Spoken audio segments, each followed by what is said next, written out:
মানে একটা কন্টেনার দুজনে শেয়ারে নিয়ে দেখি না লাভ লস কি এরকম হয় কয়দিনে রেগুলার নিলাম এখন তো আমাদের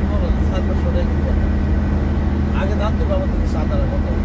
আমি শুনছি 300 টাকা আদা কেজি আদা এখন কোরবানির একটা বাম্পার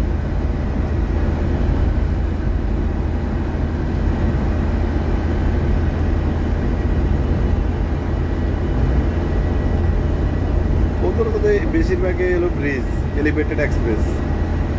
ব্রিজে তো খরচ কম আপনার নিচে গেলে আন্ডারে গেলে তো কোনো বেশি আন্ডারগ্রাউন্ডে গেলে তো আপনার অনেক খরচ তাহলে তো বাংলাদেশে এরকম করা উচিত উপরে গেলে তো আপনার খরচ কম